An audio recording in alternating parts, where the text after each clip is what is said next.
Okay, so this panel is called Image Layers. It deals with the way in which images proliferate, circulate, mutate, and in a sense come to serve many masters. How images are forms of political expression, forms of behavior, and incidentally, forms of art.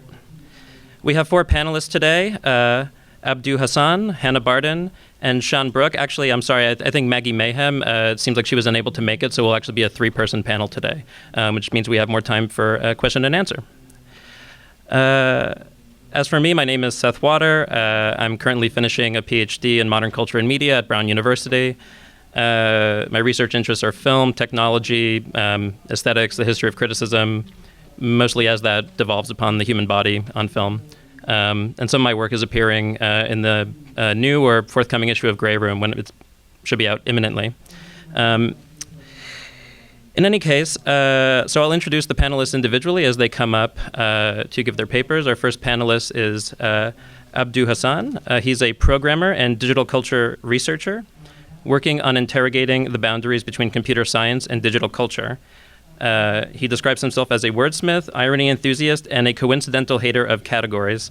His paper is called Mannequin Challenge, Reclaiming Space and Time. Okay. Thank you so much, Seth.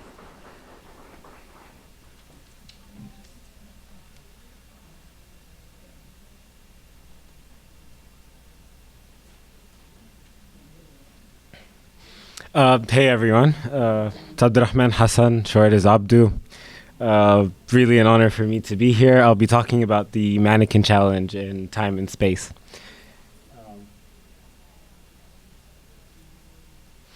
So before I start, I wanted to talk a bit about why I chose the subject of Mannequin Challenge. And based on some of the work of black memes by Laura Jackson and Arya Dean. Just like most memes and artifacts of virality, the Mannequin Challenge is a product of black labor, imaginative labor. And like most artifacts produced by black labor, they're always misappropriated, taken out of their original context for the sake of flat relevance.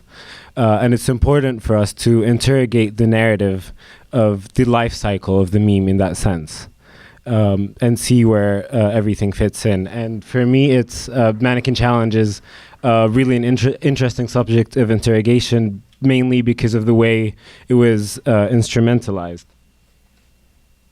So for most, so it says relevance versus design. It went off for some reason.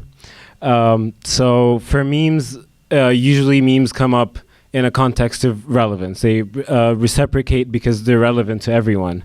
And this deprives a lot of black labor, imaginative labor from being traced to its original context. So you'd have things that are artifacts of black culture and they become a SpongeBob meme as they go down the line, just for the sake of everyone relating to it. And this comes from the idea of the origins of memes, the idea that was popularized by Richard Dawkins, that memes are actually social equivalents of genes. They reciprocate kind of organically, and this undermines the agency of the subjects propagating the memes. For me, I through the Mannequin Challenge, I argue that there is actually a social design factor that instrumentalizes the Mannequin Challenge in a different way.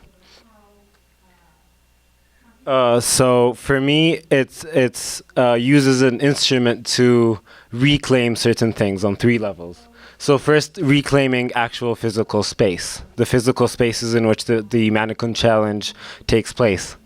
And the second part is reclaiming imagined spaces.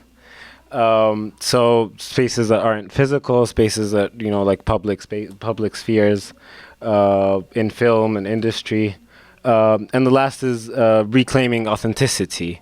So the narrative that social media outlets have a hegemony over the way you present yourself. So the Mannequin Challenge, coincidentally or by design, has been inflicted in these 3 reclamation processes, and I'll elaborate on them.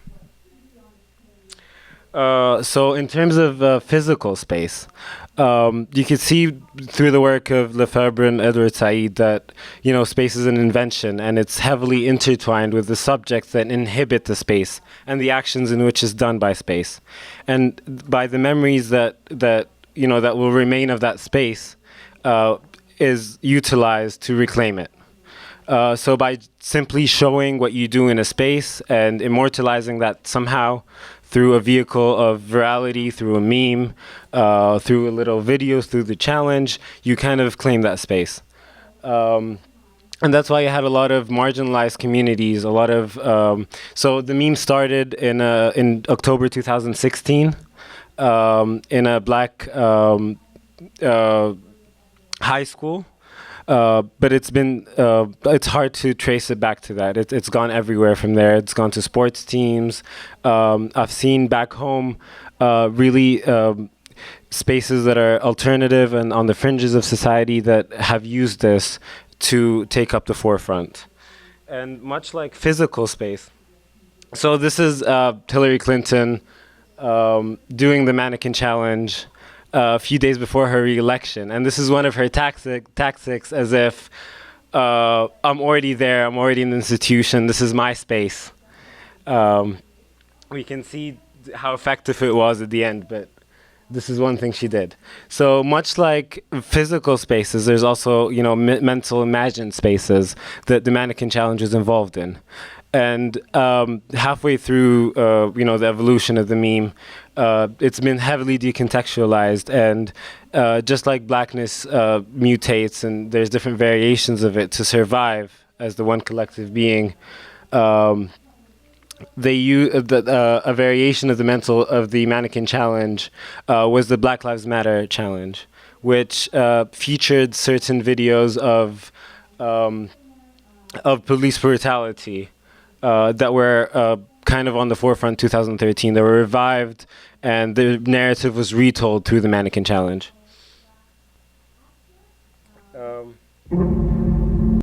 And there's a prominent example of this is one thing that was done by the Latin Initiative, and it had to do with how Asian Initiative by it was shown. It's shown how Asians are represented in the media, and it moved from the original soundtrack, which played over the images, which is Black Beatles, to the actual phrases that were said in the media about Asians and how the space they were given in film.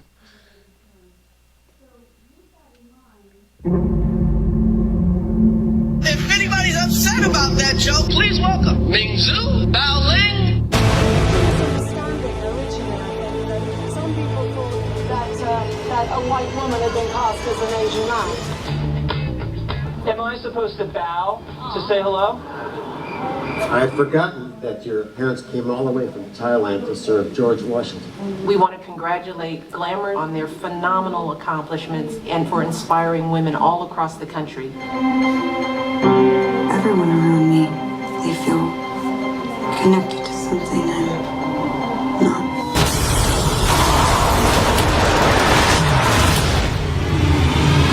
There's 17 million Asian Americans in this country. We got a long duck dog, so we got a long way to go.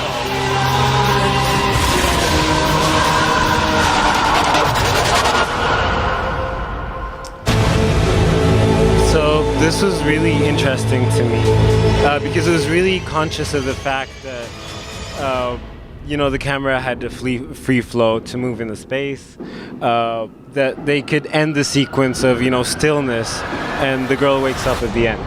She changes at the end. It was really orchestrated to serve a certain purpose. And as for the last layer of reclamation, which is reclaiming authenticity. So you've had in the recent period a kind of fight for hegemony from the bigger social media outlets that claim that they provide the best image of the physical self online, that they produce the best you, the most compatible you with real life. And that was based on a concept of rawness. So you'd have Facebook Live, you'd have stories on Instagram, you'd have Snapchat. The raw, unfiltered moment is the real moment. It's the real you. And that was marketed to people constantly as this is what you need to do. But this kind of threw this all out in the trash. It went through a different argument. It's clearly something that you have to orchestrate, you have to design. It's a still pose. The camera moves freely. You'd have it's a big collaboration. It's not as raw as the trend in social media and authenticity have shown it to be. And a reason why that is, I investigated the camera technique itself. And this is a scene from Birdman, which had an Oscar in 2015, I think. Someone correct me if I'm wrong. And one big part about this movie was that it was filmed in a single shot. And according to the director, Inarito, he mentioned that without this technique, the movie would have lost a lot of its, emotional complexity, because this is how we live our lives. It's a single shot. Time and space are linear. So for everyone, the past is produced. It's not really a tangible thing, and the future is also produced and imagined. You only have the present. You're kind of locked into the present. And in his words, he says, we use editing to remember our lives, relate to our lives, to see films and encapsulate time in books. That's why we're addicted to fiction, because that makes us escape from that single tondel that is time, is linear, and when we don't have an escape. So the Mannequin Challenge kind of really flirts with that idea, is that you have control, you have design over the camera angle, over the whole moment, the totality of the moment, without having to resort to being raw. And it's entirely platform independent. It's an old camera technique. It's not dependent on a certain technology provided by Facebook, by Twitter. It's something that is standalone. And this serves as the final artifact of the Mannequin Challenge. Is just people doing their own thing, exploring, kind of escaping from the trap of the linear influx of time and space. And that concludes my talk. Thank you very much.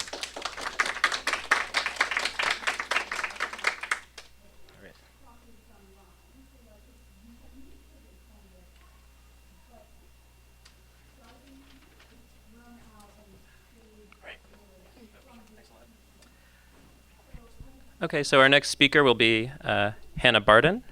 She's a writer and researcher based in London, where she's working towards her doctorate at Birkbeck, University of London. The working title of her dissertation is A Dialogical Analysis of Internet Memes. She also currently holds a post at Tate Britain, overseeing a project that digitizes and provides online access to the Tate's archive. In case there are any children in the audience, please cover their ears. The title of her paper is Operation Mindfuck, a photocopier, a conspiracy, a god, a frog. Okay.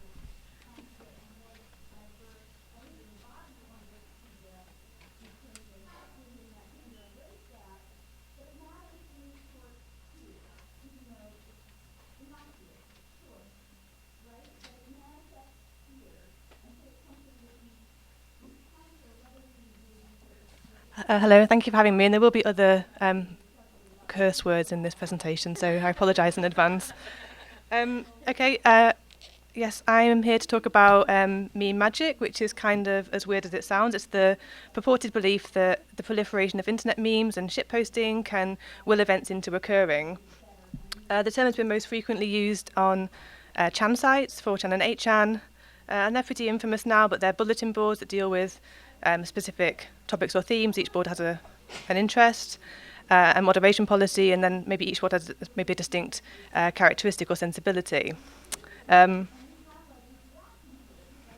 term meme magic was first used in 2015 when some involved in what's called Bane posting, a very popular meme which poked fun at the opening sequence of The Dark Knight Rises, started to wonder if their intense memeing had caused the German Wings plane crash in 2015. The thinking behind it was that their kind of shared investment in this imaginary has somehow willed the events into occurring, and they drew correlations between the content of the film, their memes, and the event itself.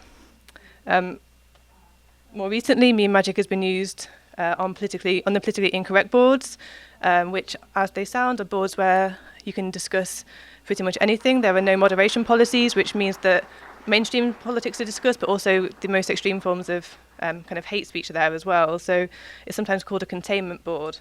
And the term's also popped up on Reddit's The Donald, which gives a clue about what I'm going to be discussing in a few minutes' time. So as a quick qualification, I'll say that what follows is not to over-determine the role of meme magic in the outcome of the US election. That's obviously a much broader issue, but it's to consider what kind of type of magic might have been detected by poll.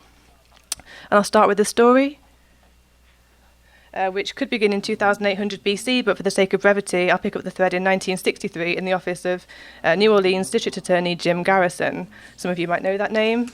More specifically still, we'll start with Jim Garrison's photocopier. This is then a rare piece of equipment from which some powerful ideas were sent out into the world. The photocopier was hijacked after office hours by these guys, Greg Hill and Kerry Thornley, who were friends, counterculturalists, who used it to run off copies of a book that they'd co-authored, the Principia Discordia. This book was written in a tone that was both sincere and mocking, earnest and ironic, and introduced its few readers to Discordianism, which is a quasi-parodic religion whose followers, Discordians, worship the Greek goddess of chaos, Eris. The Principia encouraged Discordians to induce epistemic chaos by fucking shit up, basically, getting involved in minor acts of civil disobedience, pranks, jokes, small subversions. And these ideas resonated within the Hill and Thornley friendship group, and also more widely as the decade rolled on, with the Principia being remixed, reproed, and kind of reaching new audiences, kind of like a zine. And let's situate this, it's 1963. So we're in the wake of the Kennedy assassination, a time when the American public was coming to terms with the event itself and the fractured narrative around culpability, and the subsequent disclosures from the Warren and Rockefeller commissions. A public distrust in federal government was setting in amidst an epoch of increasing media complexity, paranoia, conspiracy. That's the high point there, is 63, and it goes down from then. And, of course, a burgeoning counterculture. By 67, the Principia Discordia had been read by this man, Robert Anton Wilson, the writer, who, with Bob Shea, his collaborator, chose to significantly expand on its ideas. Together, they went on to make Discordianism central to the Illuminatus trilogy. A series of novels that they co-authored that were published in 75. The trilogy is best described as conspiracy fiction, and it portrays a world where nothing is as it seems, where the diabolical Illuminati, who we still talk about today, pulled the strings. The Kennedy assassination was part of a huge cover-up. Sea monsters swam the depths, and the heroic Discordians ran amok.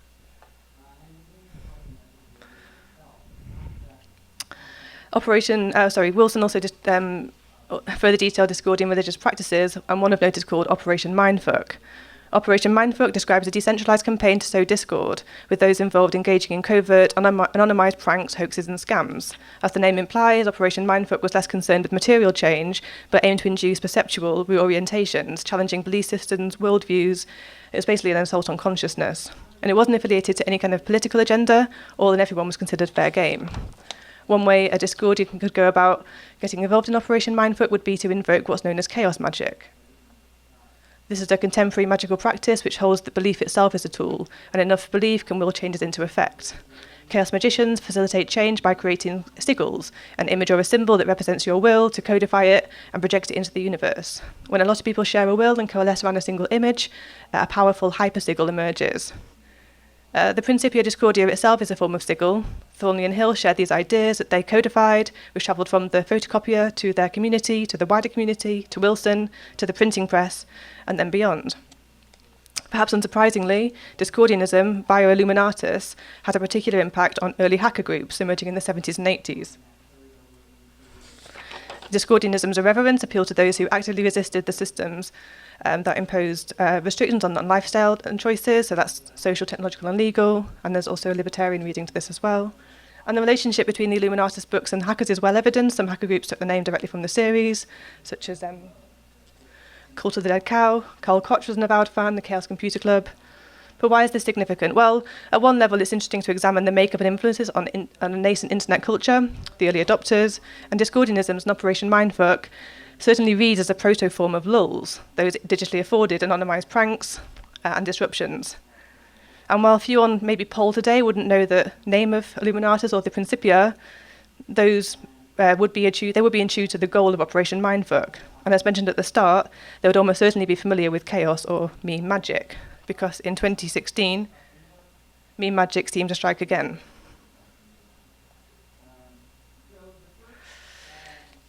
So, to understand how this was detected, we need to look at some pre-established Chan behaviours. There is a compilation of kind of meme magic artifacts. You've got gods, frogs, symbols. So let's break this down. Let's start with phrase kek. Okay, kek is a term frequently used on 4chan and 8chan and also Reddit, and it's a variant of lol, LOL, which came about due to a quirk in World of Warcraft gameplay. Kek, therefore, is already a bit more insidery. It calls on that kind of community knowledge, and it's in opposition to like the normie lol. So it functions as a social identifier. And next, Pepe. Well, Pepe is pretty infamous, metastasizing from an innocuous webcomic to firstly maybe ironized and then later earnest Nazi signifier, again much to say here on another day. But before that happened, Pepe had long been used on Pol as part of their sociolect, well-established part of their vernacular, so had a resonance there. Now, when Donald Trump kicked off his campaign in 2015, he really appealed to Pol. Ironically or sincerely, it's hard to tell. And long story short, Trump memes met Pepe memes, and then they rapidly proliferated. And that's how memes work, right? They're ever-transforming, remixed and resonant. Trump Pepe then appealed to the alt-right, the anarchist, the alienated, the ironist, the racist, the neo-fascists alike, and others who didn't need to share a coherent ideology. They didn't, but they did share the symbol. But where was the magic? Well, the then president-elect was doing quite well, surprisingly, and they started thinking, with Bain posting in mind, are we somehow involved in this? What are we to do with this? And then in 2016, a poster to the history board brought this to their attention. Oh, there's an important slide there that's missing. It's a symbol from ancient Egypt. I'll describe it. It's a god called Kuk or Kek, the ancient Egyptian god of chaos.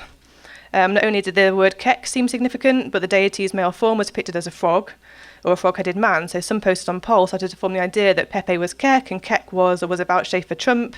Proliferation of the Pepe meme therefore became a powerful magical act. Some, of course, did this with a heavy dose of irony. Others became concerned that they'd actually accidentally invoked a god.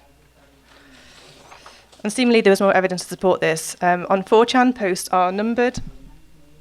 And numbers that end in double digits are called dubs, or triples or trips, and they're also called gets. And it's, of course, a minor celebration. Posts around Donald Trump seem to get a high amount of gets. Elsewhere, Shadowlay was unearthed. An obscure Italo disco track which featured a frog in the label, the word magic, and there at the bottom, P-E-P-E, Pepe, and the words also allude to meme making. And this was taken as a further sign and as a hymn. So what's going on? Well, a mathematician might say it's probability. Carl Jung would probably call it synchronicity, the attribution of meaning to a causal events. And this is in terms of the evidence collated, because humans are pattern spotters after all, and across network communities this process becomes crowdsourced, with meaning detected and ideas shared at unprecedented scales. So it's a recursive, self-fulfilling form of confirmation bias. That in turn begets the magic, because to use the language of chaos magic, Pepe became a hypersigil, but power is not derived from belief or will alone, but from proliferation, or visibility within a networked attention economy. Pepe posts, further amplified by the media and Trump and Clinton referencing the meme, and then wider cultural and algorithmic logics claim to place in discourse and crucially in consciousness.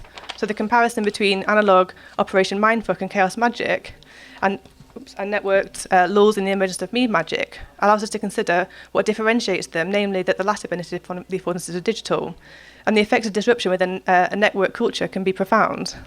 History is replete with use of the word magic deployed to explicate events that seem to defy logic, or more cynically, to obfuscate the complex realities that predicate any given occurrence. Hence, why questioning of what meme magic actually is to my mind worthwhile, because it is powerful, it's the casting of ideas.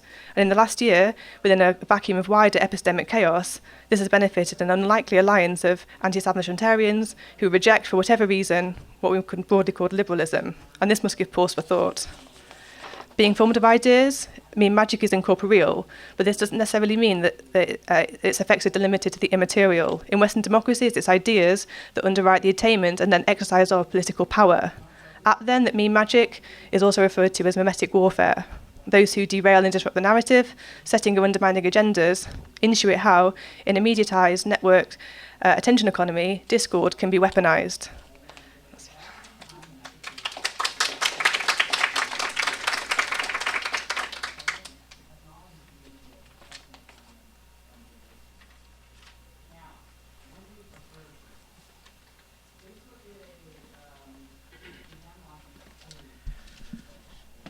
Our final speaker will be Siân Brooke. She is a doctoral student at the Oxford Internet Institute. Her research focuses on the construction of gendered identities on the pseudonymous web, and in particular on the formation and maintenance of troll and hacktivist identities and the operation of gender politics in online forums. Her talk today is titled, quote, "There Are No Girls on the Internet, Gender Performances in the Advice Animal Meme Genre."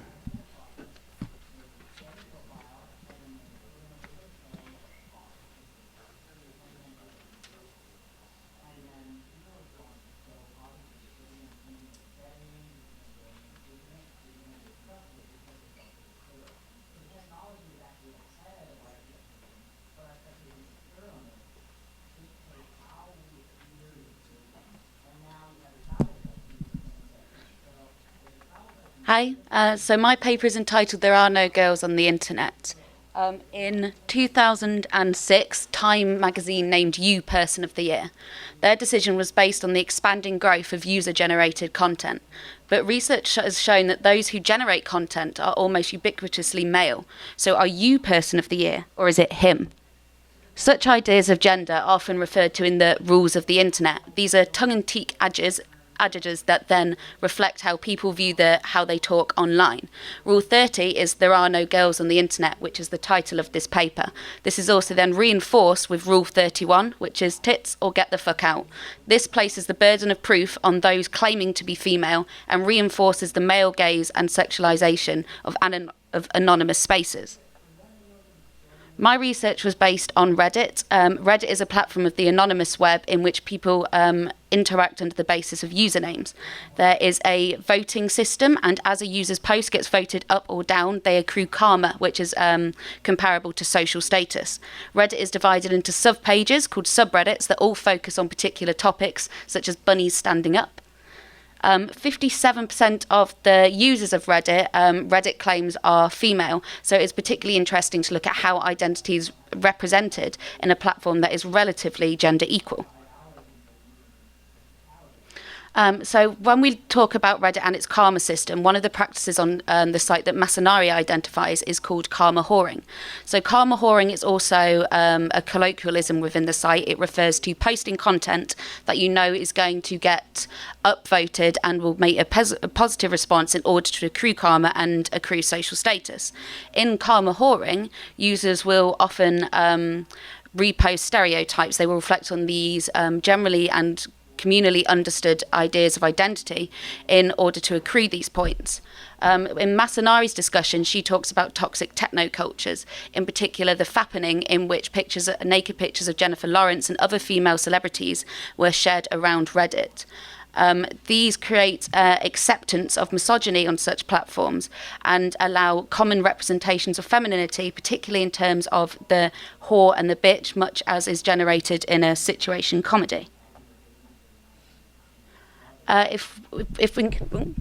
In considering memes within this idea, we can consider them as literal sense-making images. They are actual depictions of how identity is represented on Reddit. They are how it is organized and how the culture is reflected. So we can consider memes as literal sense making. They refer to the central character often as white and nerdy. This meme here is the Redditor's wife. You can see that the central character is a white man and his wife, which again reinforces ideas of heteronormativity. They focus on the commonalities needed for communication. The Redditor is male, the Redditor is heterosexual. Ryan Milner discusses how such memes as this can communicate an ideology within a platform. They also commonly reflect in-jokes, which defines the insider and the outsider within these spheres.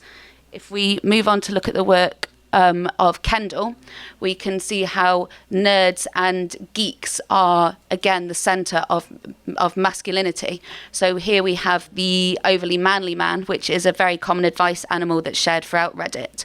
This mocks the hegemonic ideas of masculinity. Hegemonic masculinity is the dominant practice of how you would achieve manhood within a given culture.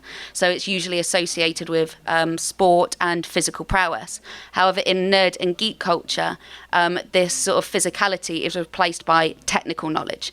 The geek and the nerd achieves masculinity through technical competences. In such culture, women are often portrayed as unattainable sexual objects. They are mocked through heterosexual incompetence. In Kendall's research, one of the most prominent phrases that emerged was, "Did you spike her?" This became almost a mimetic phrase which refers to if any of the geeks were able to get a woman, it must have been because they drugged her. And in this sense, there is this shared joke of heterosexual incompetence, which again reinforces the in-group as male. In looking at race online, Nakamura talks about cybertypes. So cybertypes is very similar to the concept of stereotypes, how the method and the technology we use to communicate transforms our ideas of identity. Nakamura talks about cybertypes in a bilateral causal relationship. The offline identity affects the online representations, and the online representations affect the offline identity. In these, she sees how identity is still typed and is still mired in oppressive roles, even though the body has been left behind or bracketed. She also argues that types are used to address the liquid idea of identity that we see online in anonymity when we don't know who we're talking to.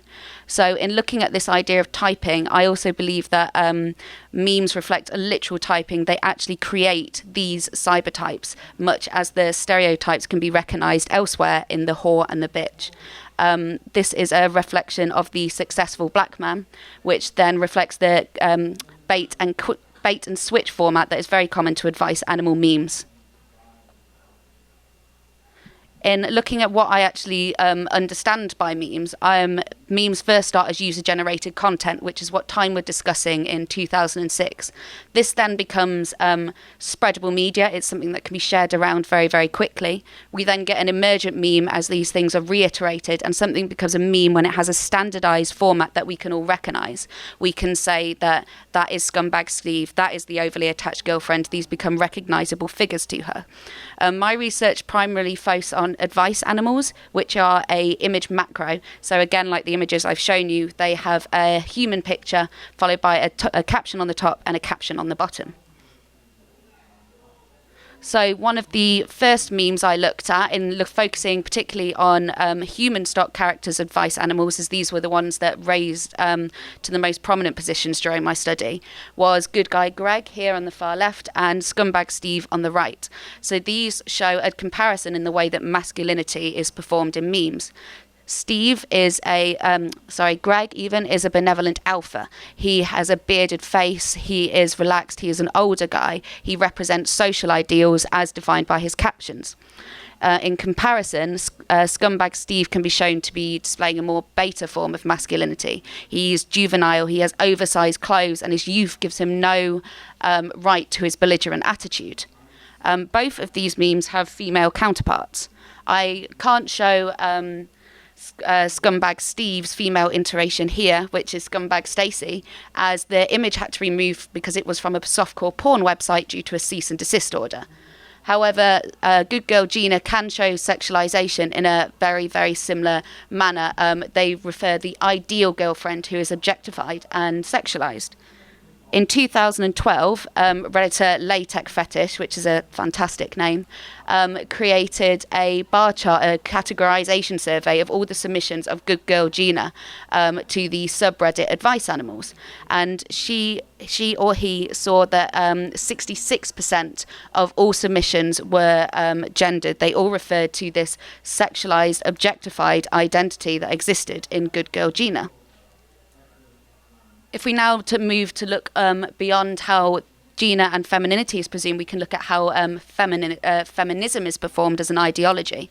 So these memes here are feminist frank, and again they show the bait and switch format and a humour and quite a positive ideals of feminism.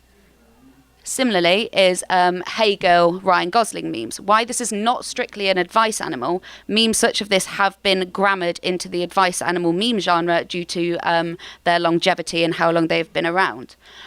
With these memes, they both reflect, as this and Feminist Frank, they both reflect heterosexuality. They are the feminist man talking to the woman. In the Ryan Gosling sense, it is literally in terms of, hey girl, you are addressing the subject as a girl.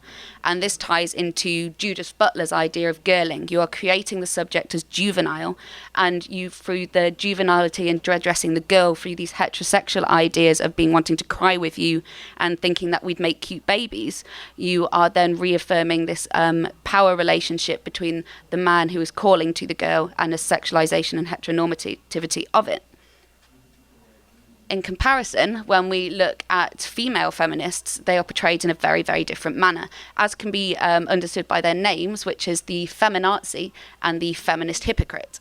In these memes, we can see Sarah Ahmed's the killjoy feminist. The feminist is someone who encroaches on this collective idea of happiness. They are depicted open-mouthed, they are seen as intruding on you, and they are seen to be hypocritical, referencing Godwin's law of terms of Nancy, authoritarian. They are incredibly negative in comparison to the very progressive, positively viewed male feminists. These contrasting representations put men at the centre of feminism. If a man is a feminist, he is generally portrayed across these platforms as being very positive, understanding, but also very heteronormative. When a woman is a feminist, she is authoritarian, she is encroaching. And it is important to recognise that these are the most popular memes, and these are being shared on a platform where 47% of its users are female. So if we go back to the title of my thesis, there are no girls on the internet. My argument is there are girls. There are the Hey Girls of Ryan Gosling. There is Good Girl Gina, who is sexualized and objectified. But there are no women. There are Nazis, there are authoritarians, there are hypocrites, but women do not have an equal voice in this sphere in terms of representations of identity. And this matters because this is a platform which is the 9th most popular website in the United States. It is a platform where we get a lot of our memes from, and these are reiterated across platforms. Hey Girl Ryan Gosling has been printed out into books that you often find in offices and on coffee tables around the globe. These are common ideas of representations. We do need to look at how identity is represented and how it may encourage barriers in defining the insider and outsider in online communication. Thank you.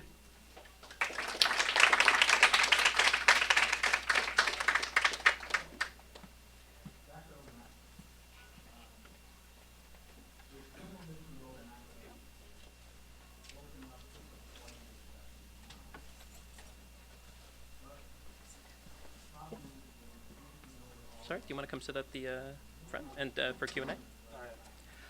So we have about half an hour for Q&A due to the absence of our fourth panelist, so plenty of time. Let me just unwind this. Oh, it's really stuck.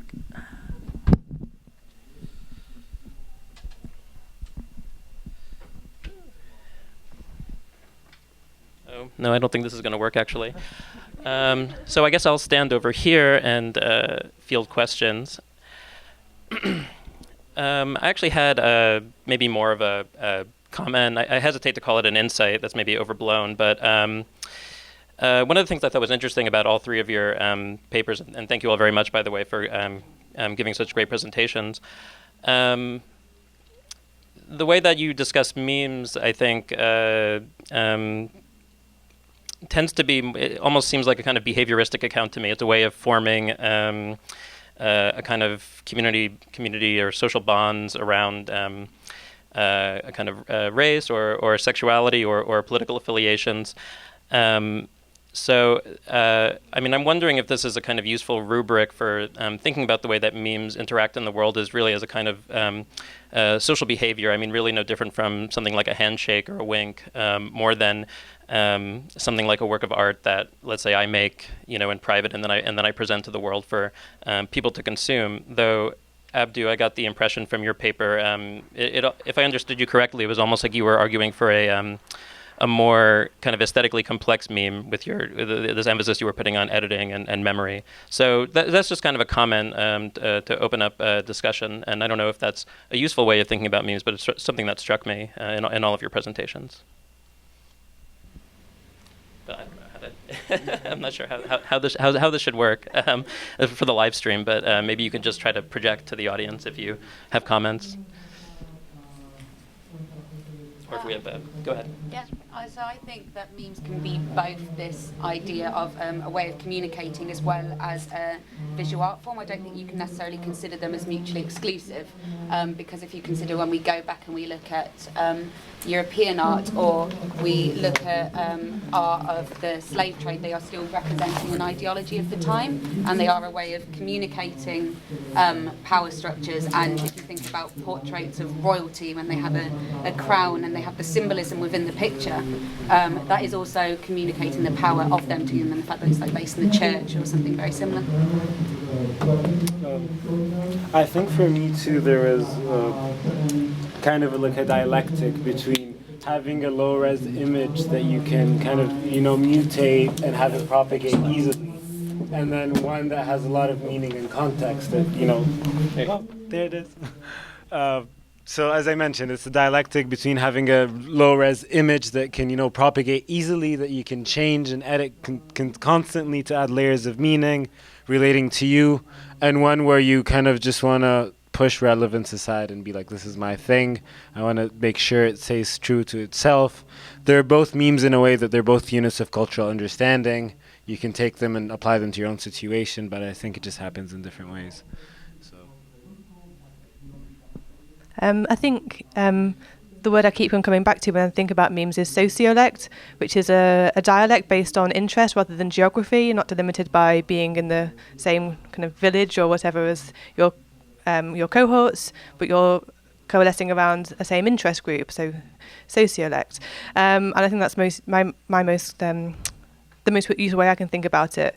And that means that the meaning within memes is mutable. It can mean certain things to certain groups, and it can mean slightly different things to other groups, and absolutely something almost diametrically opposite to, groups elsewhere. With the Pepe meme, I didn't talk about this in the presentation because of time, but I can do it now instead. One of the reasons that the Pepe meme started out to become this Nazi signifier, other than a genuine kind of rise of the alt-right and neo-fascists, is that the people who used the meme in the first place, the beta group on Fortran in particular, felt that their meme was being used by normies too much. Notably, Katy Perry and Nicki Minaj are using it in their kind of in their Facebook or Twitter feed or something. And this was like, this is our meme. You can't use it. So they thought, well, what we'll do is we'll make Pepe into a Nazi to try and make him untouchable, which kind of worked, but at the same time it really resonated with actual Nazis who then bought into the meme too.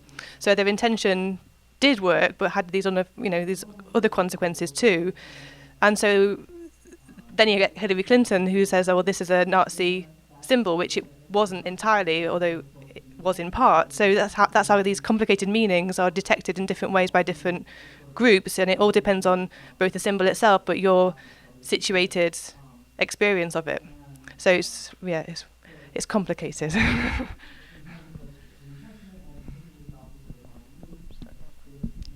Do we have questions from the audience? Yep. First of all, I follow the panel. I'm sorry, could you just speak a tad louder? Yeah. So I thought all three panels did a wonderful job of the conversations, but my question is for Hannah. Specifically with Pepe, when I think about the communities that you're talking about, I think like Desa Pool's talking about communities of interest, where you have a group that are interested in that same ideology. And when you're talking about the symbol in Pepe, I'm thinking it's sort of the representation of that community. So as a way of diffusing the magic is one element, just simply taking countermeasures or counter messaging and trying to influence the way that particular image is perceived by the community at large. If so, how do we do that? So for the live stream, just so everyone can hear, the question is kind of, if I understand it, reclaiming of the Pepe image through a kind of counter tactics to sort of bring it back, and how might that be done? Okay. Thank you, and that's a very good question, and something I've been thinking about since this all happened. And I guess the way to think about it in terms of my presentation is how to kind of break the spell. And I guess at the end, I talked about the use of the word magic that kind of flattens ideas and obfuscates the kind of complicated conditions that actually allow these things to occur.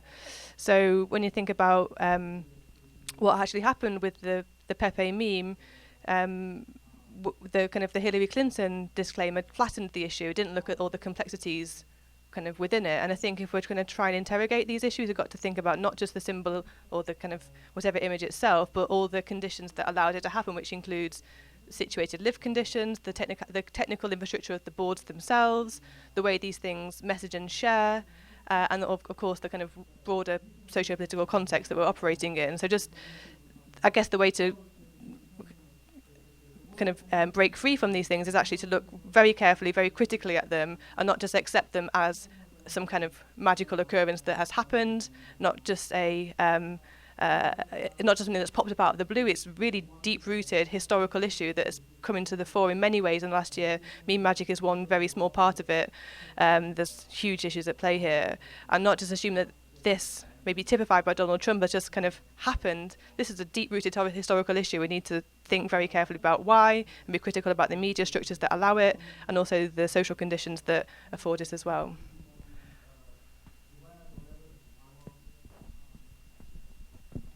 Sorry, keep getting caught on your knee. Other questions from the audience? Yes. Sean, okay. I was wondering if you noticed, since we love categorizing so much, I was wondering if you noticed a difference in the way people used memes that were based on images of real people, like Good Guy Greg or Steve, versus the animals or Pepe or something that's kind of not a real person. And then you mentioned there was that issue that you had to remove one of the memes because someone had their image distributed and they didn't want to, and they had a legal reason to have it removed. Do you notice there's a difference in the way memes are used and in the way that, I don't want to say victims, but the stars of the memes have responded to that? Yeah. So the question has to do with the way that different kinds of image macro memes, whether they have individuals in them, recognizable people versus cartoons or animals, and the different in their the way that they function. So when people have the images they're removed, they're generally on the grounds of copyright and not necessarily because of the individual themselves. One of the best examples of people, but because there is like this search for who is Good Guy Greg, which I think has resurged around 4chan recently. But one of the best examples is the overly attached girlfriend. So she made a video where she parodied Justin Bieber's Baby and purposely did it in this overly attached girlfriend way. It was meant to be mocking this idea. And then someone screen captured that, I can't remember the Redditor's name off the top of my head, posted it on Advice Animals, and then created this, again, this parody of the girlfriend who is overly attached. After that went viral, that then was the overly attached boyfriend emerged, and that was Fatrick1234, and he posted the image of himself of look who I look like. Lana Morris, who is the central figure of the overly attached girlfriend, has since come on to almost be adopted by Reddit. She's become another meme in the misunderstood girlfriend, and has actually built quite a successful YouTube career off it. She uses a lot of the money that she raises through her YouTube videos for charity. So there is this weird internet fame that can come from meme. With Scumbag Steve as well, who I showed in my PowerPoint, he actually ended up making a rap video about being in the meme and taking the mickey out of the fact that the photo had actually been taken by his mum for his album cover, for his rap album. So there is like this quite interesting story behind it, but there's also this very interesting, I suppose it's part of Reddit's love for original content, of finding about where these representations came from, who are these people, and how do they react. Good Girl Gina as well, it then played again into the meme when the photos from iStock, but then the image shown in it did not mind being a meme. So sometimes they play into the narrative that the meme itself creates.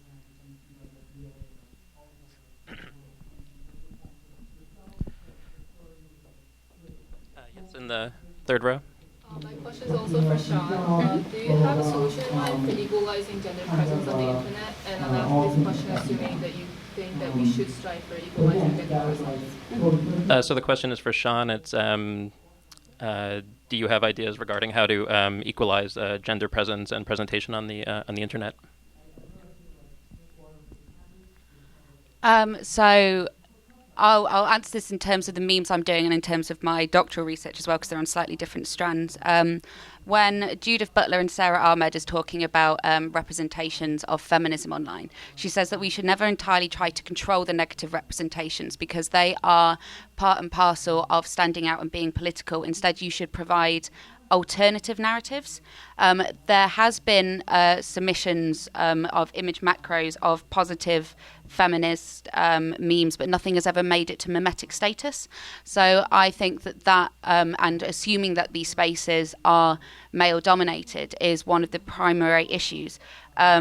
Especially in anonymity. Now, my doctoral research looks to see how far these spaces are actually male-dominated, using the language and the discourses in which people talk about themselves and others in anonymity and on the dark web, and to see what levels of representation linguistically that are there.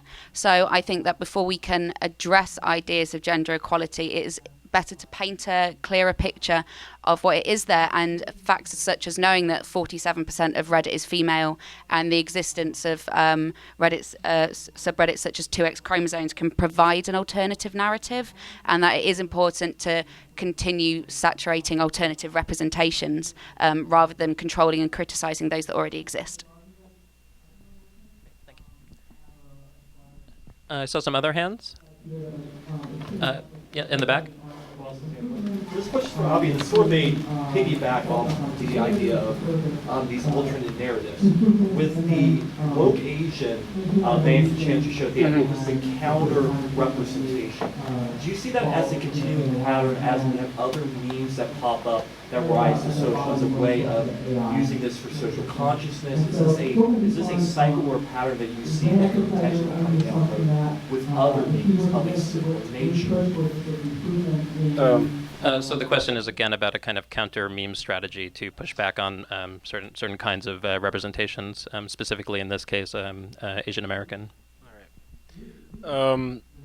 It's honestly an interesting point, the conversation we're having, because I've lately noticed a growing conscious production of memes. So within 4chan or Reddit, there's been communities that have been tracking the way memes are produced. They've been following them. They've been stopping them. There is a subreddit called Meme Economy, which basically sees when a meme has been shared by normies too much, and it's time to give it up.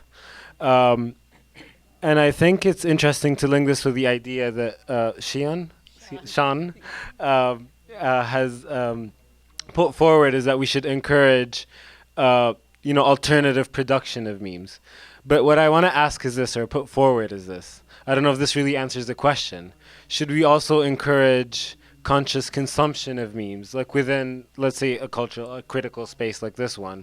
Should we consider, like, as a consumer of memes, as someone who shares and propagates the meme, you're also part of the community? Should you also be a conscious consumer of it? Should they both go in parallel?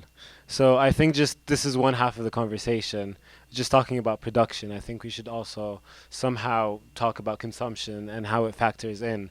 Because also, especially now, misinformation and false memes, and there's organized trolling communities like, Operation Mindfuck, the Fappening, that try to kind of falter with the way memes are consumed. And being a mindless consumer doesn't help. So. Yeah, I totally agree with that reading of it. And my kind of way of thinking about it is the difference between strategy and tactics. So if you think about strategy, that's like established power lines by, I don't know, the best. Okay, I'll start again. Imagine it.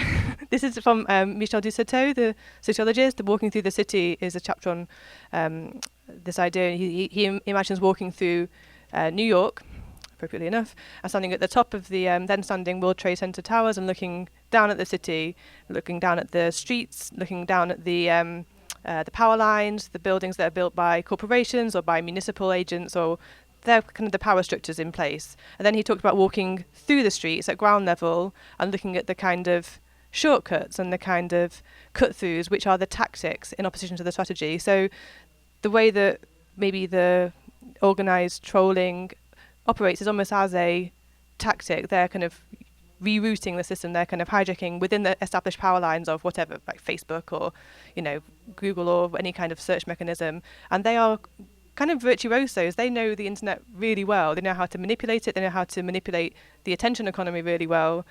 And I think this point about how do we counter it, it's about understanding that these things are two-way. It's not just about being a consumer or a producer. You're kind of imbricated within this system, and you've got to kind of know it at the tactical level as well as the strategic. I saw a hand over here.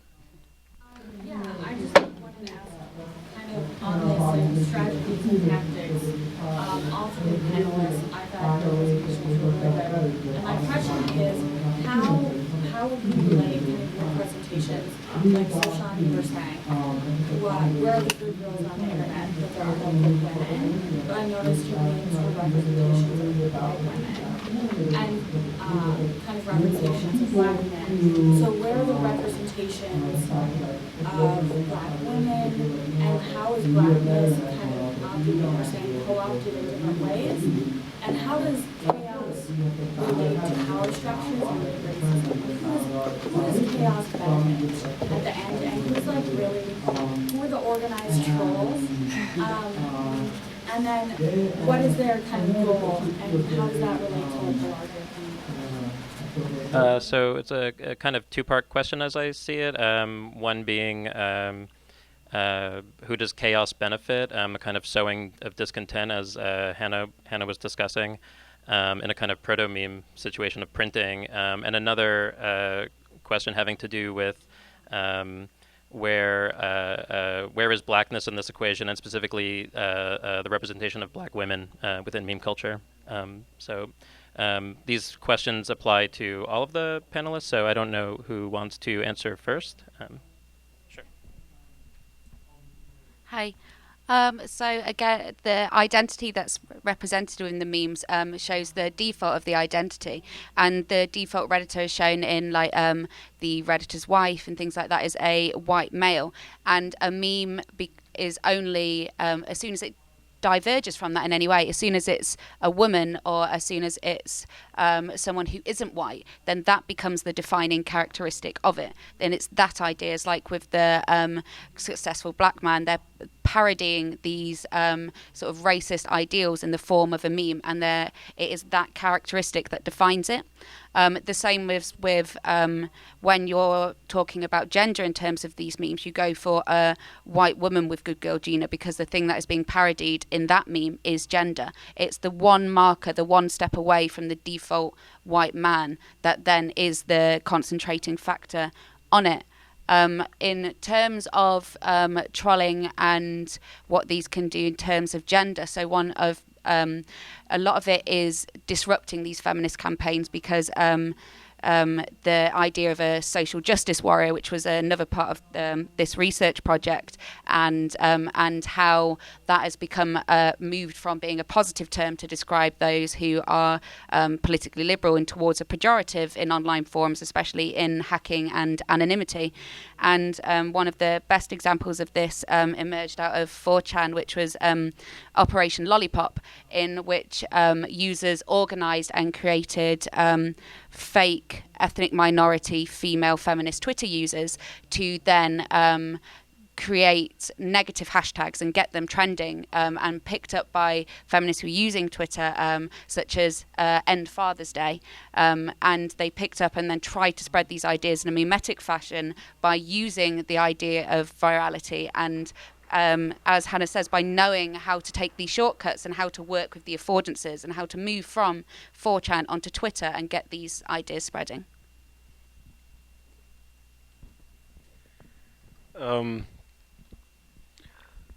Honestly, I think you asked the question of like who does chaos benefit? Like if a troll goes out and puts something out, who does it benefit? And a lot of the times, a trolling attempt, like it was mentioned, have unforeseen consequences or even opposite consequences. You launch a Nazi meme just to disturb the narrative, and then it becomes an independent narrative on its own. And then there's a book that's written on the discourse of trolls. It's called "That's Why We Can't Have Nice Things," and she mentions how there's 2 written rules in the discourse of most trolls, and one of them is everything can be taken seriously. You can't put a troll out and take it seriously. Everything's just for the lulz. And I think this is one thing to keep in mind. And then another thing where you're mentioning, where is, black memes and who are the subjects of black memes. And I think there are most memes start out, black. But the thing is, they fall out through their life cycle. So you have, we talked about a lot of the people reclaiming their memes or making money off their memes. So the lady that made the On Fleek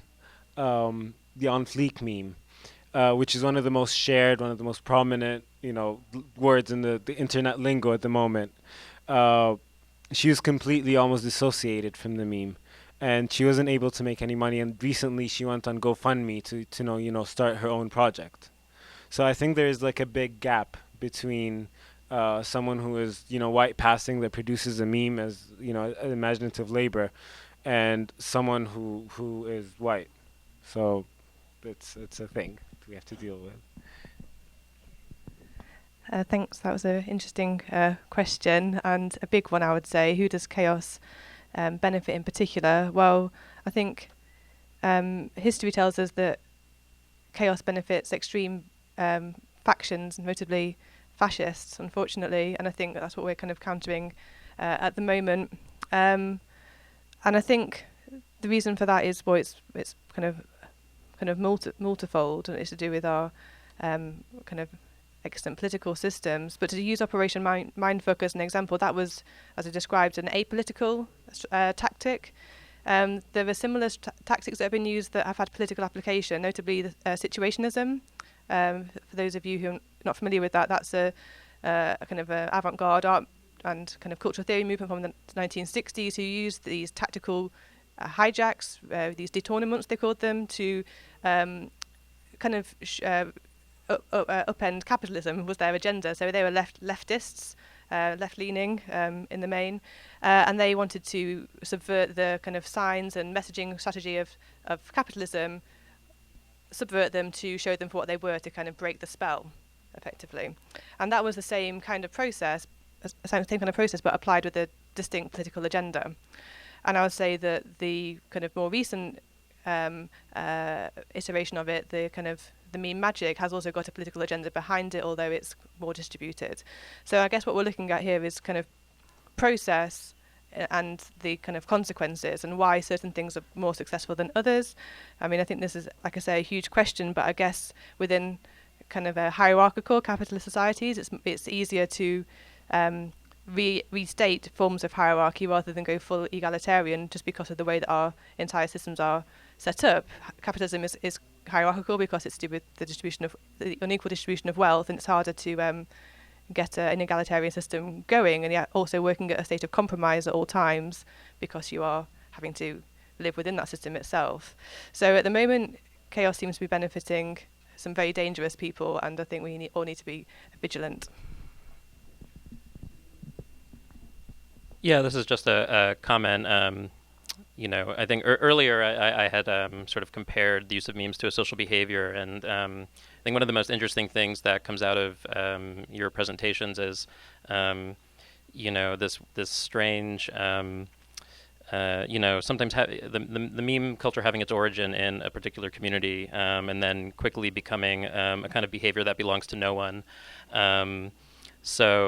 It's something that Aria Dean talks about in her essay, Poor Meme, Rich Meme, and this just kind of intense ambivalence. I mean, just the way things exist on the flattened plane of the internet, right? There's no ethnographic field per se. There's no field to go into. It's just all kind of on an equal playing field. So you have this odd dispersion of anonymized behaviors.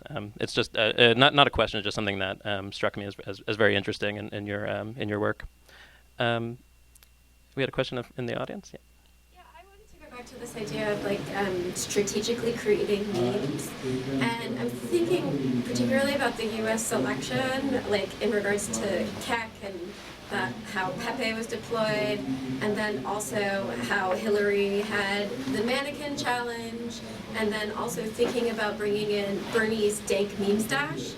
As these kind of different ways that the meme unrolled in the U.S. election. And I'm thinking about how, I don't know if the Pepe meme can be considered successful, but the kind of candidate that was supported by them won, versus Bernie's dank meme stuff, which is also a kind of user-created one, versus Hillary's attempt at being relevant and internet literate, which was a fail.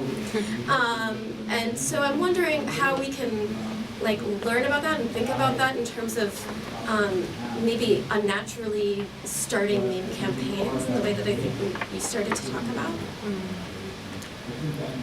But how would you phrase that as a question? Can we strategically create memes? Is that even a thing? This is just for the live stream. Can we strategically create memes?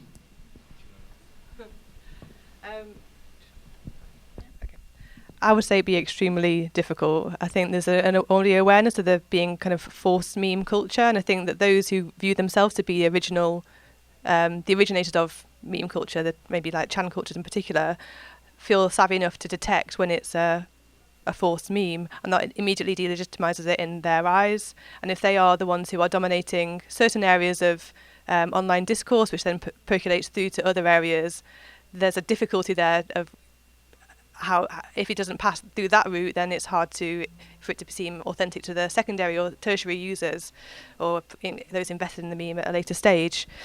So I'm not sure that would ever be a valid or viable, should I say, tactic of resistance. Maybe I just want to bring to light this attempt by informatics to strategically create memes. And there's been recent interest in politics, at least, to use machine learning to kind of strategically make internet, references. And it's been rumored, I don't know how correct it is, that Hillary Clinton used a learning algorithm called ADA that kind of informed a lot of, it didn't really say what she used, but I'd imagine that, you'd see that the Mannequin challenge is trending somewhere in some social sphere, and then it creates that. But that's not how memes work. That's not how they. It's not just you have to have a criteria in which to assess the success of a meme, because you asked what makes a meme successful, or it's something that needs to be studied more, I feel. So I don't think you would ever be able to strategically deploy a meme, and something like Hillary Clinton doing the Mannequin challenge just is very cringeworthy. It's something that kind of makes the meme die a very, very quick death when you see it propagated in the same way. Where if you look at something like Pepe, it wasn't created by the candidate, and that was the thing, that it emerged out of anonymity. No one quite knows where it came from. It was a resurgence of this popular anonymized nostalgia towards something that used to be, as opposed to something that was created by a candidate. I think these cultures and their affinity for OC, original content, and something new and something that you can then track the origin of, means that you couldn't really strategically deploy them in a way that they would reach memetic status. You can make an emergent meme or spreadable media, but to reach that status, I don't necessarily know would be plausible. So I think unfortunately we're out of time. We're just maybe we have time for one more question. Go ahead. This question is for all the panelists.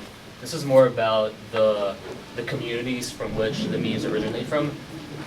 This idea of like Black Twitter becoming this hub of like pop culture is becoming more of a mainstream idea, and people are noticing that. And then like on the opposite side, you kind of have like the 4chan community, who kind of like works in the underwebs of the internet and like spreads the Pepe culture and stuff like that.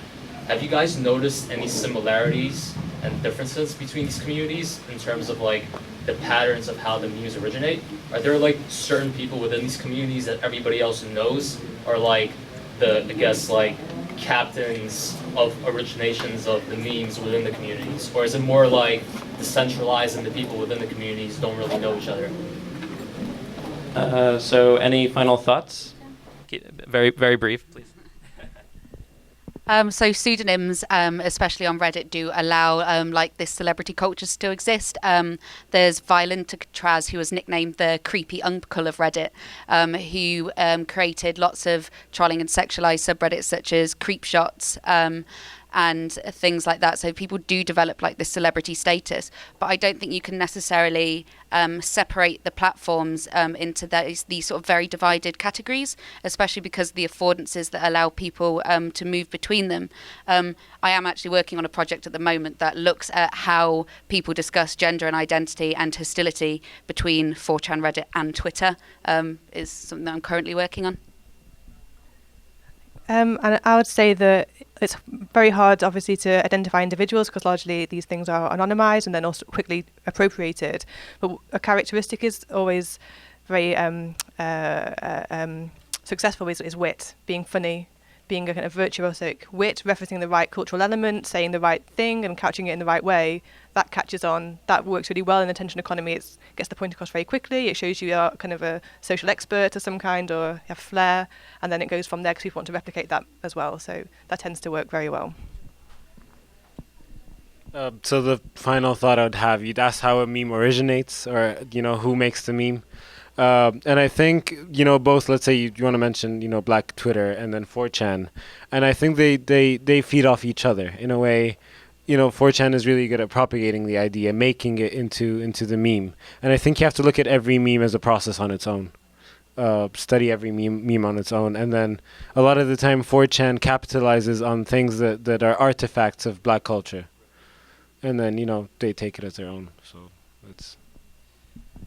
So just want to thank all our panelists again, Abdu, Sean, and Hannah, and let's have a round of applause. And thanks for coming.